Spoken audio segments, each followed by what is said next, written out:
dia tonga soa eto amin'ny fandaharana Jeanne Forêt Santé aty Canada indray ianao ary dia manolotra hatrany ny fisaorana ny mpanaraka tsy tapaka ny fandaharana. Ny fandaharantsika moa dia miopana indrindra ny amin'ny fikojakojana ny saina, ny fanahy ary ny vatantsika olombelona mba hahafahana miroso bebe kokoa amin'ny atao hoe hasambarana. Ahafahantsika miroso bebe kokoa amin'izay tanjona tratrarintsika eo amin'ny fiainana. Ka ny lohateny ho adiadintsika androany zany dia ny hoe ilaina ve ny fifaninanana amin'ny fiainana. Misy ny eo abolan'ny sinoa izay miteny hoe tsy ny namanao ny faninananao fa ny tsara vitanao omaly. Zava-dehibe dia zava-dehibe tokoa izay ohabolana tian'ny sinoa ampitaina izay satria ny fifaninanana dia ilaina amin'ny fiainana raha ohatra ka hoe dia handroso lavidavitra kokoa zany ianao amin'izay zavatra ataonao izay hanatsaratsarahanao ny fiainanao ary ao anatin'ny fifaninanana no ahafahanao zany manana ny atao hoe motivation hanao ny tsaratsara kokoa zany raha ohatra ka ampitahaina zany amin'ny olona izay hoe manodidina anao. Iny zany no ahafahanao hoe manana référence ny amin'ny hoe aiza ho aiza zany ny toerana misy ahy zany amin'izao fotoana zao raha ohatra ka oharina amin'ny olona izay manodidina zany. Ka mipetraka zany fifaninanana zany eo amin'ny resaka varotra, mipetraka zany fifaninanana zany raha eo amin'ny hoe resaka fianarana, mipetraka zany amin'ny fiainana andavanandro, mipetraka zany eo amin'ny firenena tsirairay eran-tany dia azo lazaina fa misy mipetraka ny atao hoe fifaninanana. Izay no tena zany mampandroso koa zany ny firenena izay ataontsika zany hoe efa vaventy firenena mandroso zany. Izay no lafiny tsara zany ao amin'ny fifaninanana.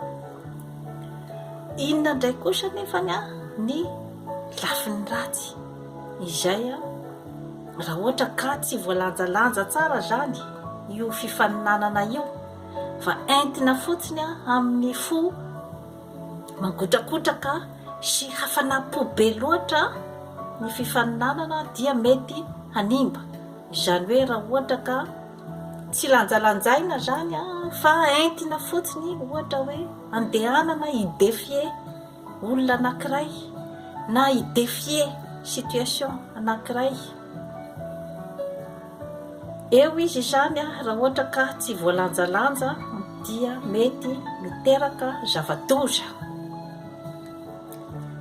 zava-doza satria raha ohatra ka ny mibana ao amin'ny sain'ny olona anankiray zany dia ny hoe izaho dia tsy maintsy midefie andrakoto na rabe amin'ny resaka inona ohatra. Tsy maintsy tokony ho fantatrao tsara mihitsy ny hoe inona ilay zavatra tianao ho defiena amin'ny olona anankiray ary efa verimberiko eto foana ny hoe aiza ho aiza ny herinao sy ny tanjakinao ary aiza ho aiza ny fahosanao, ny force sy ny faiblessenao zany raha ohatra ka andeha zany ianao hifaninana amina olona iray ary fantatrao tsara ve hoe inona izany ny zavatra tena kendrenao zany, inona ny objectif kendrenao, ny tanjona kendrenao raha ohatra ka hifaninana amin'ny olo io. Zany hoe inona zany ny vokatra andrasanao amin'ny fiainanao raha ohatra ka hiditra zany ianao amin'ny hoe fifaninanana amin'ny olona anankiray. Ka eo no mety hanimba izany ny fifaninanana raha ohatra ka tsy voalanjalanja tsara zany, satria na tiantsika na tsy tiantsika dia ny olombelona tsirairay dia samy manana ny maha izy azy daholo, samy manana ny talenta izay nomenjanahary atsika ny olombelona rehetrarehetra, ka arakaraky ny fahaizan'ny tsirairay mamoaka nyo talenta ao amin'io izay no ahafahany manana vokatra tsaratsara kokoa ary fahombiazana bebe kokoa zany. Ka ny olona tsirairay zany samy tokony ahay ahafantatra an'izay talenta ao amin'izay, fa tsy hoe hoenti-po fotsiny hoe andeha hidefie andrakoto na andeha hidefie andrabe, satria amin'izay fotoana izay raha ohatra ianao ka te hidefie olona anankiray kanefa mety tsy manana akory ianao ny talenta izay ananany, mety talenta hafa ny talenta ao aminao fa tsy ny talenta andrakoto izay tianao defiena, dia amin'izay fotoana izay ny mety ho voka-dratsin'ny fifaninanana amin'izay fotoana izay dia ny hoe tena tsy mety defieko mihitsy ity rakoto ity, za koa nefa tsy teo gisitra, aleo kapaina, zay angamba ny metimety kokoa, aleo kapaina rakoto fa tena manelingelina ny saiko, satria tena tsy mety resiko mihitsy izy, tsy mety resiko mihitsy izy amin'ity zavatra ity. Eo zany no maharatsy ny atao hoe fifaninanana raha ohatra ka tsy hay tsara zany ny mandanjalanja azy, ary tsy hay tsara ny mijery akaiky mandiny tena araky ny filazako eto foana, dia mila mandiny tena ianao raha ohatra ka misy tanjona izay tianao hotratrarina,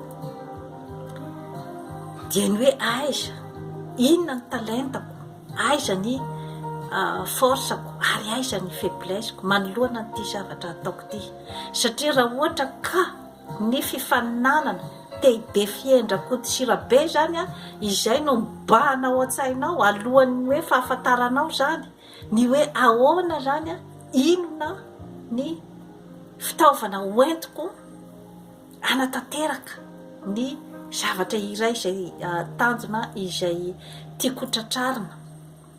Raha ohatra ianao ka tsy nanadiady nanao ny planification mazava ny zavatra tianao hotratrarina fa andeha fotsiny hoe te hidefie andrakoto na te hidefie andrabe, dia eo matetika no ny vilona lakafa zany ilay fifaninanana, satria raha ohatra ka rakoto foana ny tao misongadina amin'ity resaka ity, nieritreretinao tsara ve ny hoe inona sy inona ny lalana ny diavin-drakoto nahatongavany tamin'ity toerana anankiray ity, inona ny talenta-drakoto nahatongavany tamin'ny toerana ohatr'izao, ary firy taona no nanomanan-drakoto an'io zavatra nataony nahitany fahombiazana io. Rehefa tsy manadiady an'izay zavatra rehetrarehetra izay zany isika olombelona, dia ny hoe tena manelingelina rakoto, satria to izy foana ny to hita, izy foana ny to misongadina eto, fa aleo fitainany aminy, zay angamba ny metimety kokoa. Zay ilay matetika mitranga zany amin'ny fiainantsika olombelona, ny hoe manelingelina ny olona iray dia aleo kapaina, au lieu de hoe andeha nadiady inona ny zavatra nataony, adiadio ny momba ny olona io, tsaratsara angambany mba manao koa ny ezaka izay nataony amin'ny fitenitsika malagasy hoe ny soa fianatra, jereo daholo adiadio ny momba azy, inona atony izy raha ohatra ka hoe izay ngamba no mety ahitanao vahaolana raha ohatra te hanaraka ny diany ianao, fa ataoko ngamba fa tsy vahaolana ny andeha hikapa-drakoto satria manelingelina rakoto na rasoa. Ka entiko hanabeazana ny tanora malagasy, ny malagasy izany zavatra izany amin'ny ohabolan'ny sinoa hoe tsy ny namanao ny faninananao fa ny tsara vitanao maly. Ny olona izay tsara hifaninananao voalohany indrindra dia ny tenanao no tsara hifaninananao voalohany indrindra dia ho hitanao fa ianao no ahita ny fahombiazana voalohany indrindra.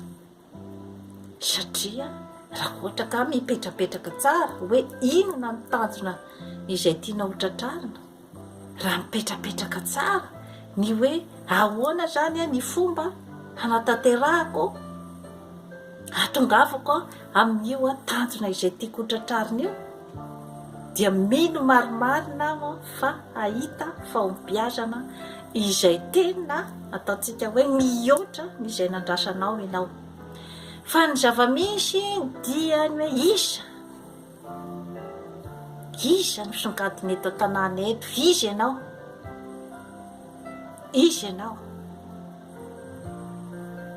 tsy mamely miseho milay kapao teo io fa tena manelingelina.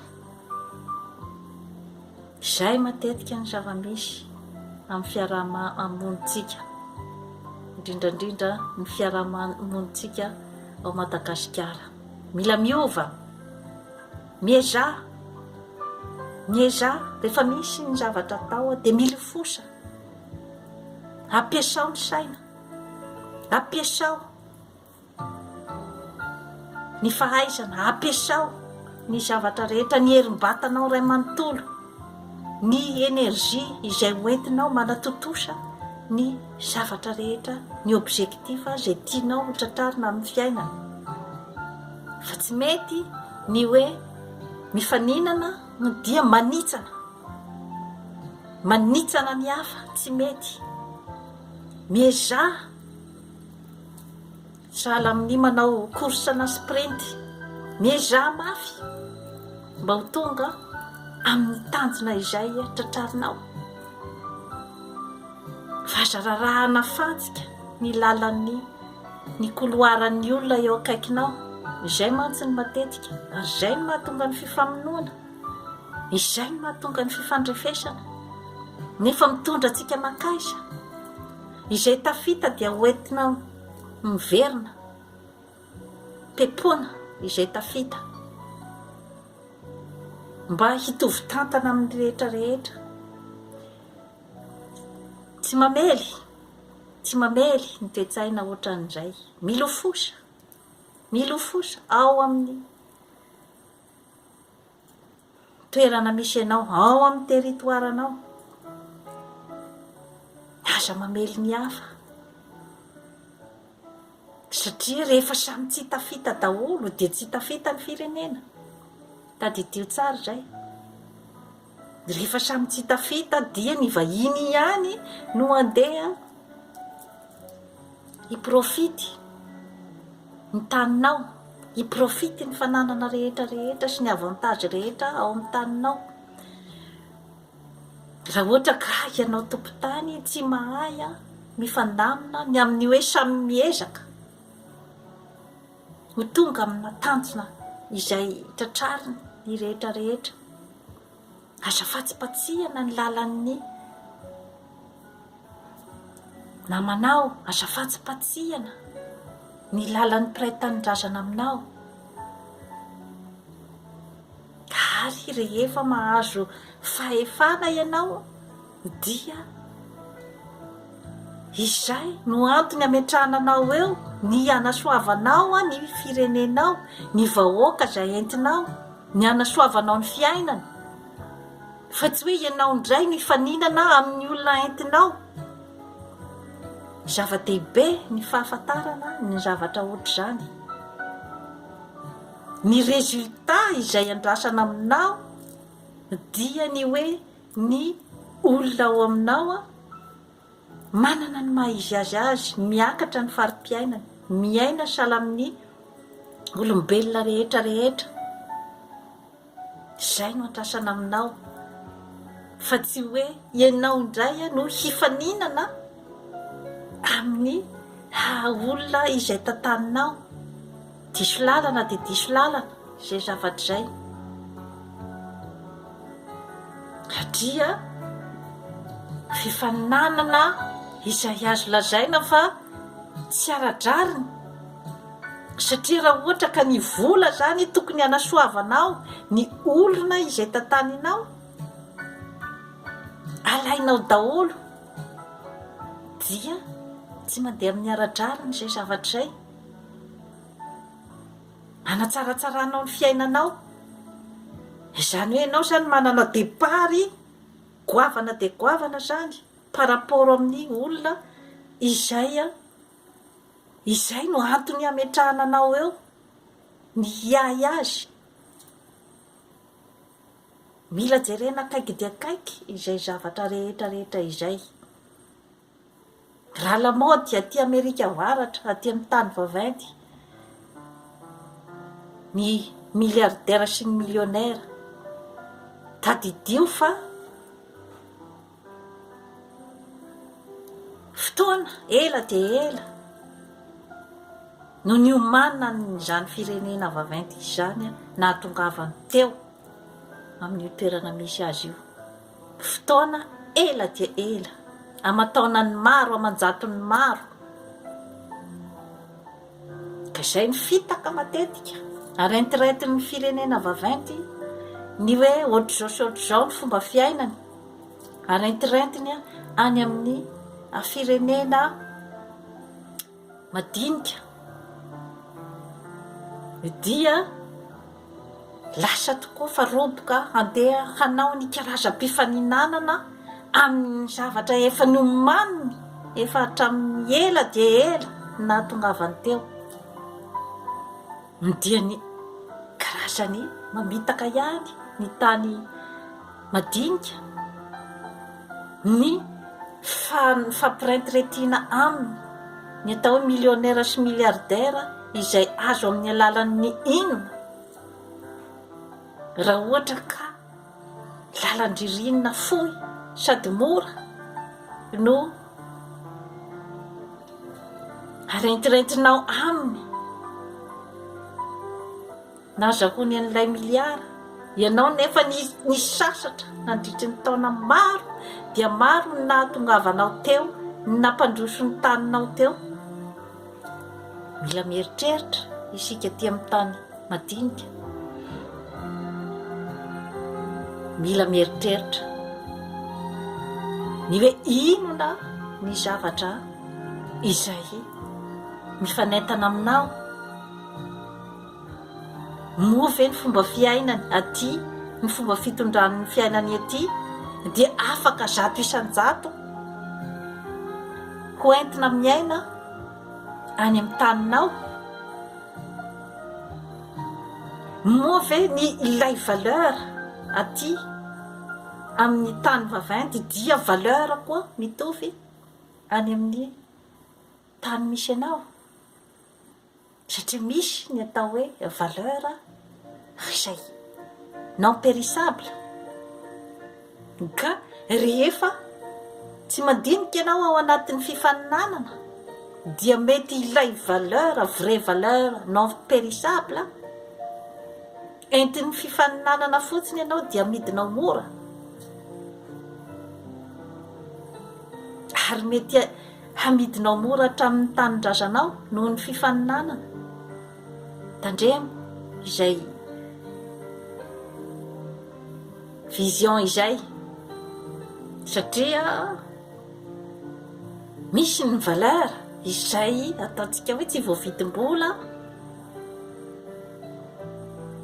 kanefa mety amin'ny alalan'ny hoe raha ohatra ianao ka miditra amin'ny resaka hoe fifaninanana tsy amin'ny pieritrretana dia ilay valeur tena sarobidy mety hatakalonao, ny valeur izay tsy dia tena misy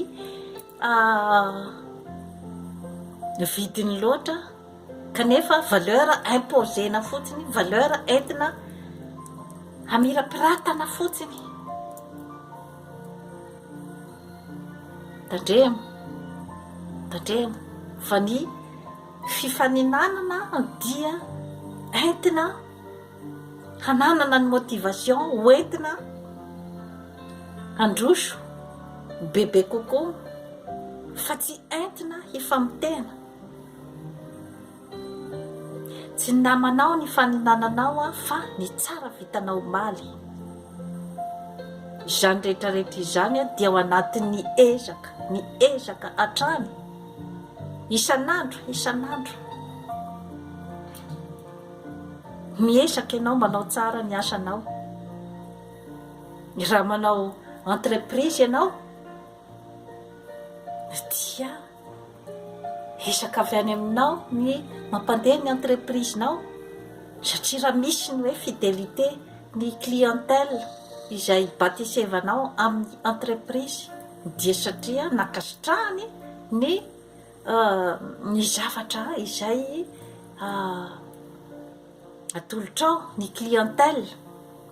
Izay ny lalànan'ny entreprise, izay ezaka nataonao teo ihany no miverina aminao.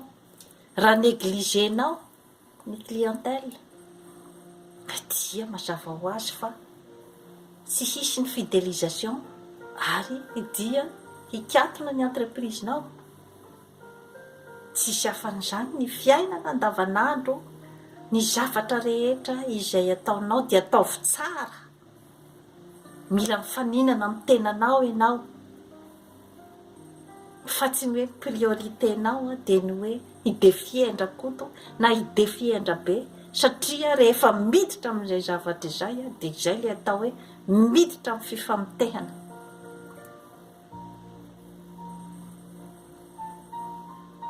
Ary dia tena